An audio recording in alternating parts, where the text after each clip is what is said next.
And our first speaker is Captain Katherine Jenerette. She's a graduate of USC, Coastal Carolina, with a master's degree from USC, Columbia.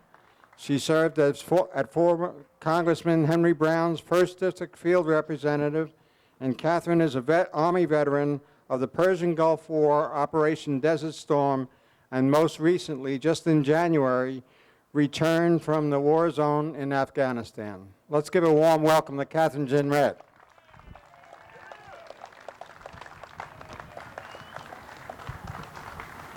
Thank you, Joe. You gotta get it better.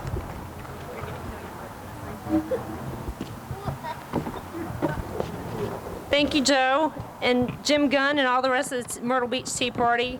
It's a great day to be here, and it's good to see everyone out here.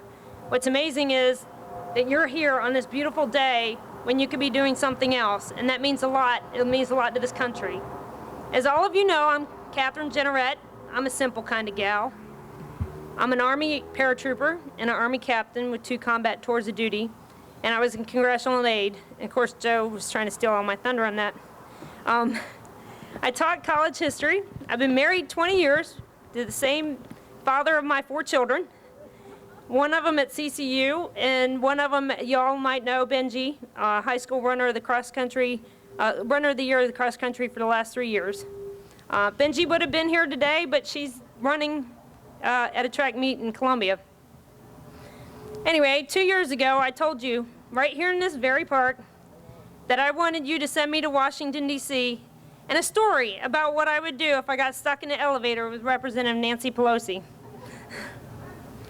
Well, I also said during that campaign, Davy Crockett style, vote for me or go to hell, because I'm going to Afghanistan. Now Davy Crockett went to the Alamo, and we know the rest of that story. But I lucked out, thank the Lord. I'm all in one piece, and I've kept my campaign promise.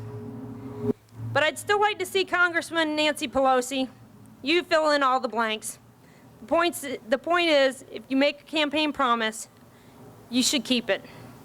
I don't want to say or try to die trying to fulfill that campaign promise, but it was fun. So let me pause and thank everyone who sent cards, boxes, and prayers to me, and the soldiers who are fighting downrange. You don't know how much that support meant to all of us. A lot of you here are veterans who have served and are married to veterans and have veterans as children.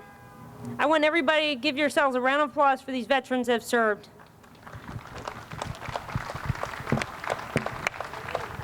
But back to taxes. Isn't that why we're really here today? Let me tell you a little story, and this is true, for real. In Afghanistan, they have a funny way of collecting taxes. They stop you on the road, they stick a gun in your face, and they take your money. Wait a minute. Doesn't the federal government do something like that? Anyway, I'm running for Congress without any strings attached, and I'm not bought and paid for, and I'm not shaking anybody down. I'm for the people, by the people, and the businesses and families of this district. All 8 counties. I was driving through them yesterday, and trust me, this is one big district. And every one of you already knows taxes are way too high for all of us. I can't stand up here and tell you anything that you don't already know. I just believe that anything or anyone that gets between you and your hard-earned money is wrong. I don't care if it's a Republican or a Democrat. Taking your income is wrong. Sometimes I think the only difference between a Republican and a Democrat in Washington, D.C. is that they both try to eat the same dog from different sides. One starts at the head and one starts at the tail, and somewhere they meet in the middle and the dog gets eaten. So if you send me to Washington, D.C. to represent you in Congress, you know darn well I'm going to kick some butt and take some names. And I'm going to do everything I can to uphold the Constitution of the United States and stop every sticky, fat-fingered politician with strings attached from taking your hard-earned money. Woo. Those of you who know me and know where I just came from know that talk is cheap. Some places you have to do more than talk. I'm not the negotiator, I'm not the reformer, and I'm not claiming that I'm going to put America back to work 15 minutes after I get elected. But I'm going to hit the ground running and know it's time to dance when it's time to dance and when it's time to play hardball. So here's what we need to do, all of us. We need to man up and start saying no. No more earmarks, no more to big government growth, no more to income taxes, no more to death taxes and all the above taxes. No more to an out-of-control Congress, and no more to an out-of-control administration. That's what I'm talking about.